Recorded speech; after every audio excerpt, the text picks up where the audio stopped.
Hi, and welcome to what I hope to be a series of audio podcasts on some of the most complex and indeed perplexing facets of the universe. Despite other explanations, hopefully these are broken down enough, regardless, to make them easier to understand, and I can present them in an elegant manner, which gives them more meaning so they can be interpreted more meaningfully. Because I do believe that these topics are essential for a more meaningful picture of the universe, which unfortunately does present itself in an increasing magnitude of misunderstanding and confusion.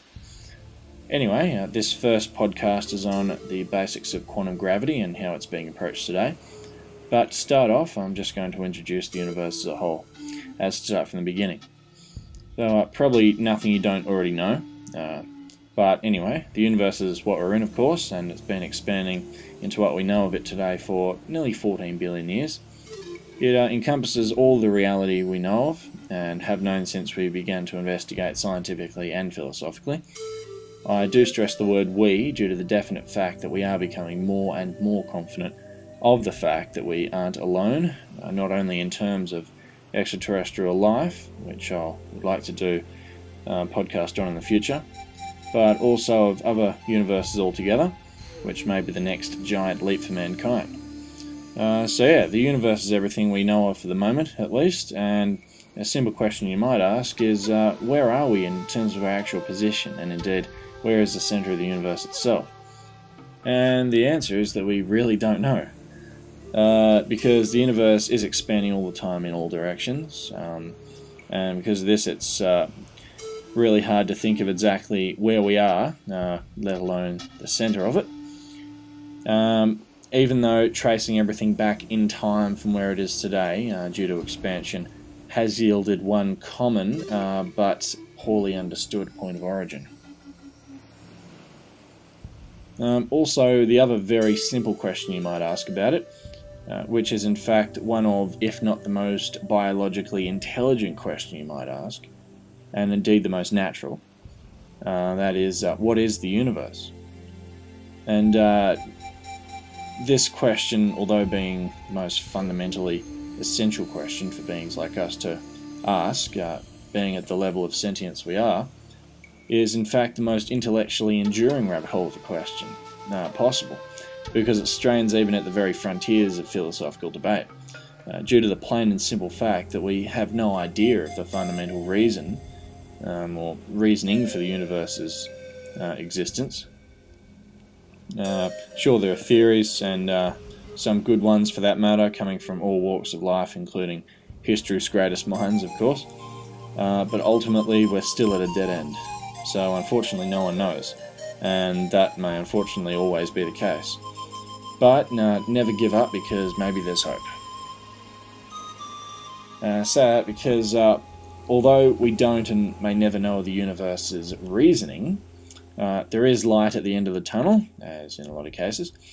By this I mean we can understand its structure, and there appears to be two apparently opposite descriptions of it. These include relativity, otherwise known as the theory of Einstein. This theory describes space-time as a fabric which can be stretched and warped by the presence of matter and energy, them being the same thing. Just think of space, at least, being like a trampoline or a mattress of the sort, whereby the presence of someone or something on it will cause a warping of it in the particular locality where that someone or something is present. This theory, specifically general relativity, describes gravity and provides the most accurate description of the macroscopic dynamics of the universe from stars to galaxies. In other words, a theory of the very big. But on the other hand, we have what's known as quantum theory. This theory encompasses the very, very small from atoms and how they function according to their fundamental structure, which includes subatomic particles and the like, which I'll get into in a later podcast also. Anyway, quantum theory describes reality on the very, very small scale, and so provides a framework for what is known as a quantum theory of gravity, or simply quantum gravity. This arises from the emergence or the unification of relativity with quantum theory, general relativity with quantum theory, a more accurate description, as you may have guessed, and therefore getting a description of gravity on that very small scale. don't be put off by its detailed complexity. The theory itself is fundamentally logical, from a unification of two of the greatest theories of the modern scientific age, which has really only come about in the last century, so it's quite a new deal the universe is offering. So in essence, when we attain a fully functional and consistent quantum understanding of gravity, it will mark one of the greatest scientific achievements of human intellectual history, for that matter, and completely revolutionize our understanding and view of the universe, especially at its fundamental level, which is at the core of the idea. And with this will, if wisdom has anything to do with it, come a new age where, just as the understanding of electricity and magnetism brought about the modern age, so will such an understanding of that level of the universe. So there are four main laws of nature which appear to govern the universe in terms of setting the stage for what can and can't be done within the fabric of reality, at least from our three-dimensional perspective, which I'll talk about later. These so-called forces include EM, or electromagnetism, responsible for electricity, the SFN, or simply a strong nuclear force, responsible for holding atoms together, or reality itself to be precise. The WNF, or weak nuclear force, responsible for radiation, or letting go of reality, so to speak. And our all too well known but not too well understood gravity, which so far has kept the universe together by the mere but deceiving force of attraction. Gravity is also the weakest of all the forces. Now, these four forces are strongly theorized to actually be all manifestations of one unifying force, which is considered to be the fundamental superforce of the universe, from which all the forces originally sprang from in the beginning of the universe's seemingly spontaneous eruption into existence all those years ago, as I mentioned at the start. Back when there was theorized to be nothing but a microscopic singularity, as it's called, or quantum point, if you will. It's at this infinitesimally small point of reality that this superforce is theorized to have been existent. That's not to say it's no more, simply at that same scale it was at the start. Hence the frontiers of modern physics is leading the search for this superforce, more technically termed the unified field, which involves working on the math that describes the activities of the four forces on a very small scale. Because since the universe started off at the particular scale it did, the roots of the forces, so to speak, exist at that scale. Kind of like a tree with its roots still stuck in the ground as it continues to grow outwards and upwards, if you think of it that way. And it's been the process of space-time expansion and unified field breakdown which seem to have yielded the seemingly fragmented laws of nature we see today. So it seems that in order to attain the future, we must access the past, or at least assess the past, mathematically that is, and physically as well, to a certain degree. However, there is a vital ingredient to this analysis which must be understood. The small scales of the past get us to the box, but a key is required to open it and let us see the contents, which is the field describing the activity of the forces at that scale. This special field is called the quantum field, or more precisely quantum field theory, or simply QFT. This uses laws and rules within quantum physics to describe the movements and interactions of those subatomic particles associated with the forces themselves. And it's understood through quantum mechanics that the behavior of these fundamental particles give rise to the forces and their effects at the quantum level of reality. And it's these quantum effects which resonate through, which I'll explain, to our world, the classical domain, which it's called, which can be observed, harnessed and controlled, just like electricity.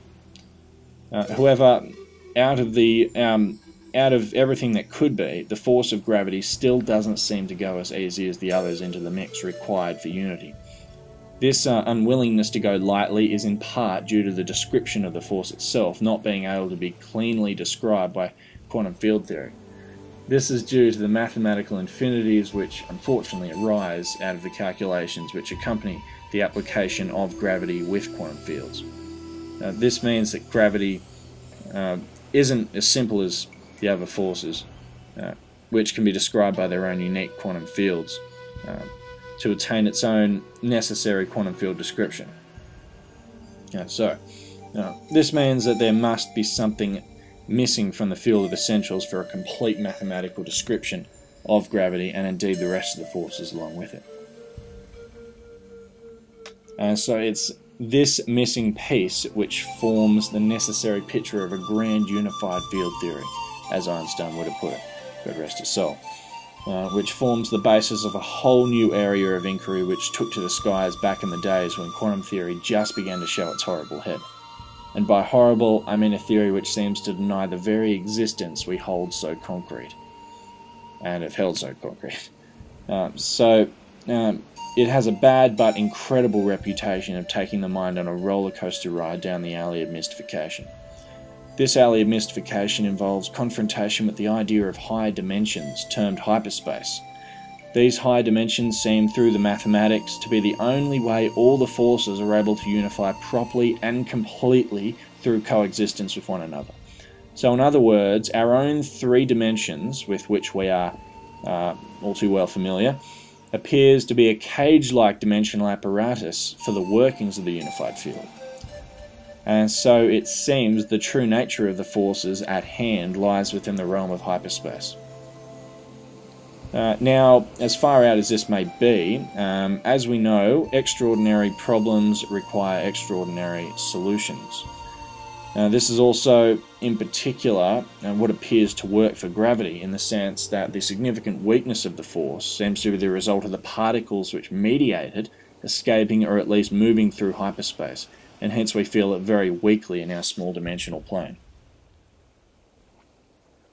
Now, the one theory which seems to say it all is the all-infamous string theory. This theory has been going now for about 40 years and started back when the nature of the nuclear force was trying to be determined.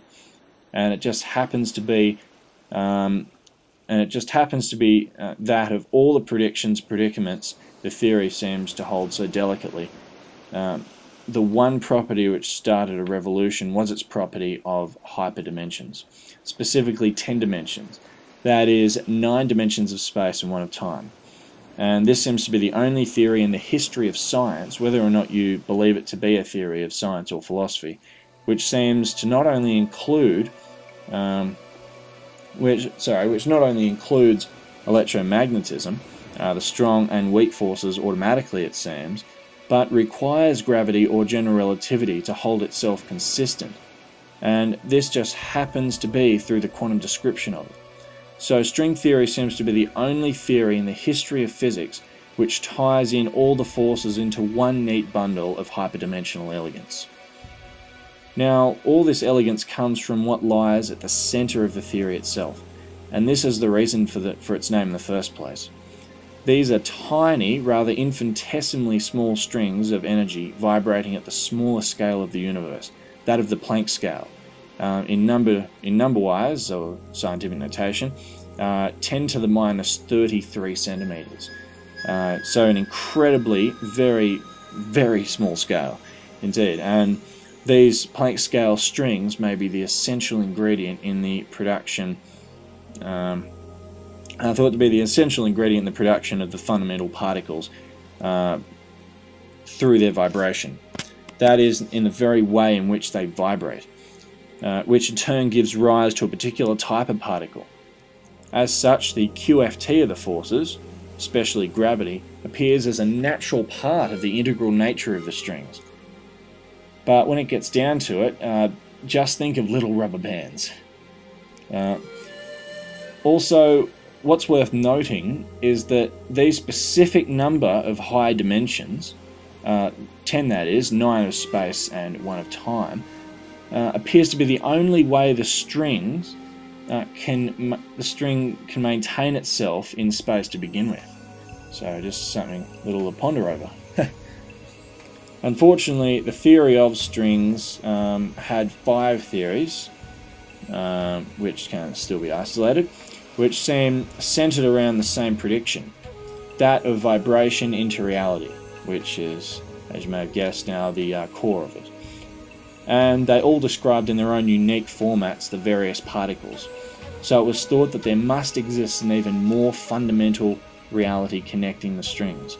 And indeed, in the mid-1990s, this ideology came true with the advent of M-theory, the latest incarnation of string theory, which centers around what are known as branes. That is B-R-A-N-E-S. B-R-A-N-E-S.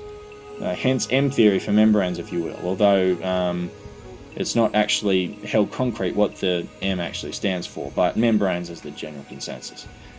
So we're talking about hyperdimensional oscillating spaces, which may very well be the starting line of the strings in the first place. And to note, there have been multiple attempts at theoretic construction of the feats this theory proposes during the last century. All theories of everything, or toes, as you will. In fact, there's a book called My Big Toe. Bit of a pun on the word as it is. So, with all the forces being elegantly accounted for by little strings, it may be time to go back to the question, how long is a piece of string? So, I hope you found this interesting and educating at the same time, and I hope to have you a listener in further podcasts.